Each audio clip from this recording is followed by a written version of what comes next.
teman-teman sekalian, kita melanjutkan tentang masalah framing. Jadi sudah saya sampaikan bahwa ketika satu berita itu disampaikan, ada satu angle yang diinginkan oleh orang yang memberitakan agar orang itu memahami satu berita itu berdasarkan angle yang dia sampaikan, berdasarkan sudut yang dia sampaikan, dan berdasarkan frame yang dia buat.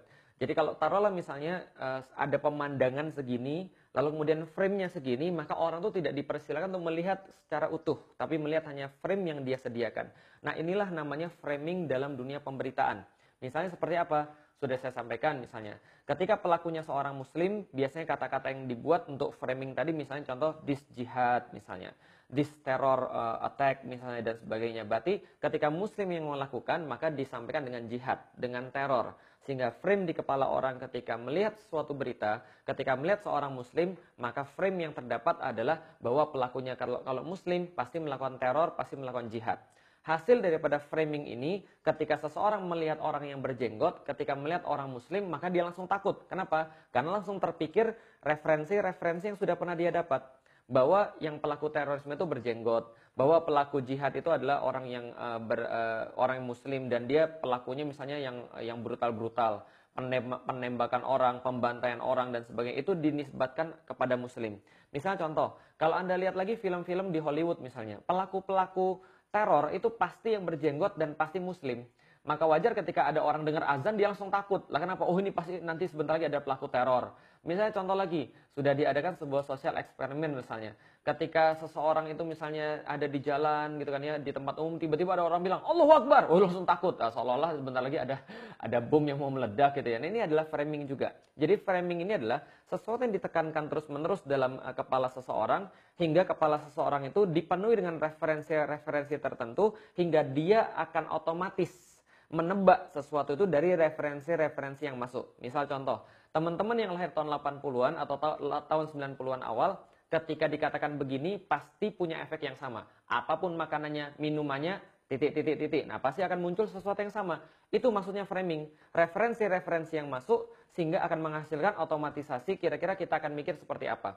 Nah, ini yang saya sampaikan tidak adil sekali. Kenapa sih setiap kali ada peristiwa yang tidak baik, pasti selalu dikaitkan dengan Islam? Tiap kali ada suatu peristiwa yang tidak enak, pasti seolah-olah yang bertanggung jawab adalah Islam. Ketika ada seorang pelaku kriminal masuk kemudian ke pengadilan, langsung tiba-tiba bajunya berubah jadi pakai kerudung warna hitam, pakai cadar kalau perlu, dan laki-lakinya pakai koko warna putih dan pakai peci. Seolah-olah setiap pelaku itu adalah seorang muslim yang taat, seolah-olah begitu. Kenapa sih ketika digerebek seorang rumah teroris, kemudian yang disampaikan sebagai barang bukti di situ ada sirah sahabat, ada misalnya contoh tafsir Al-Quran, ada kemudian buku-buku tentang Islam. Lalu apa yang pengen disampaikan dari sana? Yang disorot adalah sajadahnya, yang disorot adalah gambar Ka'bahnya. Apakah yang disampaikan di situ? Framing yang ingin disampaikan di situ adalah setiap teroris seolah-olah memahami Islam. Persis seperti berita yang baru saja kita dapatkan itu. Pelaku penghinaan terhadap ibu negara mempunyai bendera Hizbut Tahrir di dalam rumahnya. Ini juga framing juga. Walaupun framingnya salah, mereka tidak peduli. Walaupun framingnya banyak sekali kegagalan logika, mereka tidak jadi soal. Nah, kenapa? Yang penting framing dulu. Yang penting menampilkan dulu stigmatisasinya, mengenai benar atau tidaknya, mengenai terbukti atau tidaknya, mengenai logika yang sangat fatal sekali kesalahannya, mereka tidak peduli. Yang penting di framing dulu, yang penting disampaikan dulu, sehingga masyarakat seolah-olah kemudian memahami itu apa adanya. Sehingga masyarakat apa yang diinginkan dari situ? Masyarakat takut kepada Hizbut Tahrir.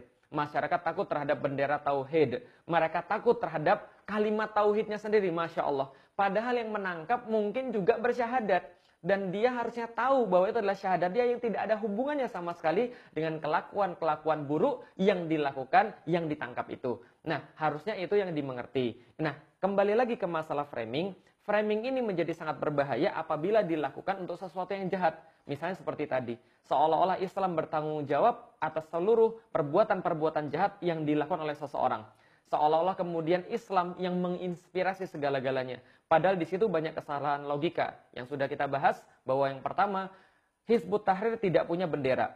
Dan apabila bendera itu diidentikan dengan Hizbut Tahrir, ini salah total. Contoh misalnya, bendera tauhid la ilaha illallah Muhammadur Rasulullah adalah benderanya Hizbut Tahrir hanya karena orang Hizbut Tahrir bawa bendera itu kemana-mana. Apakah boleh kita katakan begini? Setiap orang Hizbut Tahrir mengucapkan 2 kalimat syahadat. Berarti kalau polisi mengucapkan 2 kalimat syahadat, maka dia anggota Hizbut Tahrir. Kan nggak bisa begitu. Ini diakibatkan dari silogisme yang salah. Silogisme yang salah diakibatkan dari premis yang bermasalah. Maka logikanya menjadi salah total. Nah, itu adalah logical fallacy yang pertama. Logical fallacy yang kedua. Kemudian kita bisa sampaikan bahwa kalimat tauhid itu kemudian dimasukkan dalam berita. Untuk apa? Gitu kan ya. Apakah ingin mengatakan bahwa orang-orang yang melakukan kejahatan itu ternyata punya kalimat tauhid? Yang ketiga, logical fallacy yang ketiga, seolah-olah mengesankan Islam adalah kemudian yang menginspirasi itu. Padahal tidak bisa begitu. Kita sudah sampaikan bahwa Islam itu dinilai dari konsepnya, bukan dilihat daripada muslimnya. Muslimnya itu memiliki banyak kesalahan, tapi Islamnya insya Allah sempurna. Dan kita semua tahu itu, dan kita bisa membuktikan itu. Dengan kata lain, ketika ada sesuatu kesalahan yang dilakukan oleh seorang muslim, tidak seharusnya kemudian framing beritanya dibawa kepada Islam. Nah, misalnya contoh, framing berita yang betul gimana? Ya ini saja, pelaku, penghina, ibu negara, itu ditangkap oleh polisi. Sudah selesai sampai di situ, itu bagus. Dan kita hargai itu. Lah kenapa? Karena Islam pun tidak mentolerir adanya penghinaan terhadap kehormatan seseorang. Walaupun dia seorang non-muslim, tidak boleh. Itu adalah ajaran Islam.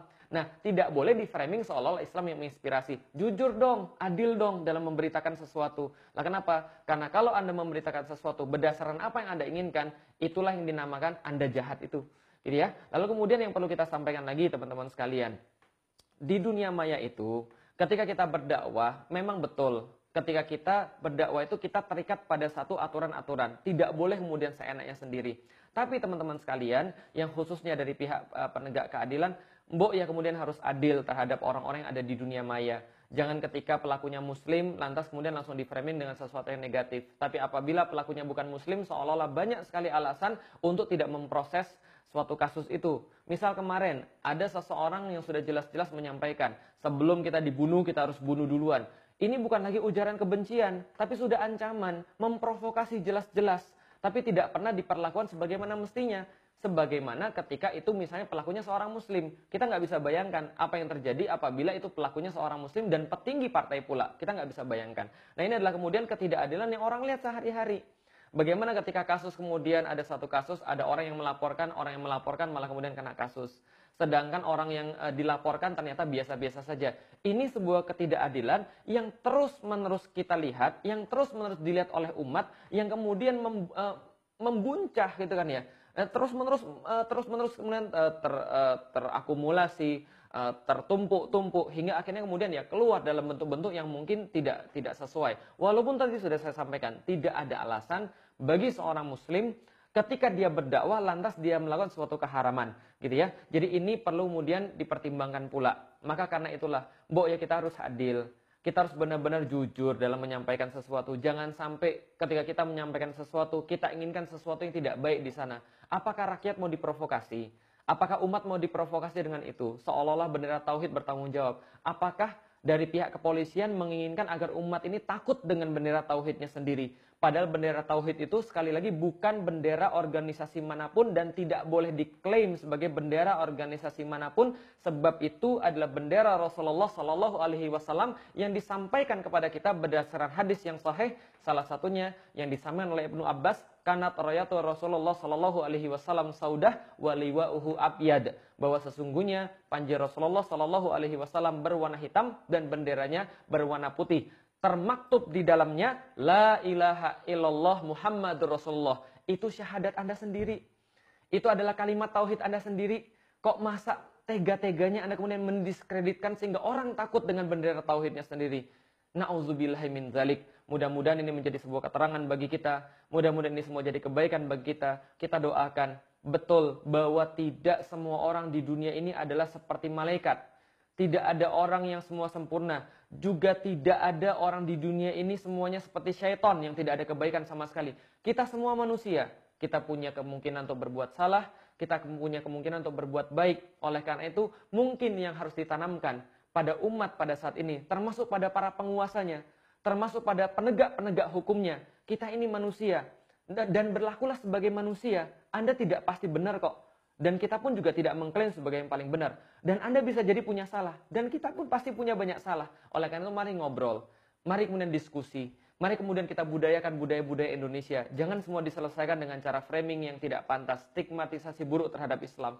Ini adalah merugikan semuanya. Wallahu a'lam, semoga kita menjadi orang-orang yang lebih baik dalam menyampaikan sesuatu dan dalam menerima sesuatu. Dan mudah-mudahan teman-teman di netizen semakin paham dan semakin dewasa, jangan sampai tertipu dengan stigmatisasi jahat semacam ini, framing buruk semacam ini, karena ini adalah justru sesuatu yang salah. Tapi juga tidak boleh ketika kita mendakwakan Islam, lantas kita berbuat sesuatu yang di luar aturan Islam. Mudah-mudahan ini jadi pelajaran yang berharga bagi kita semua untuk memperbaiki negeri ini ke depan menuju negeri yang lebih baik yang diridhoi oleh Allah Subhanahu wa taala. Assalamualaikum warahmatullahi wabarakatuh.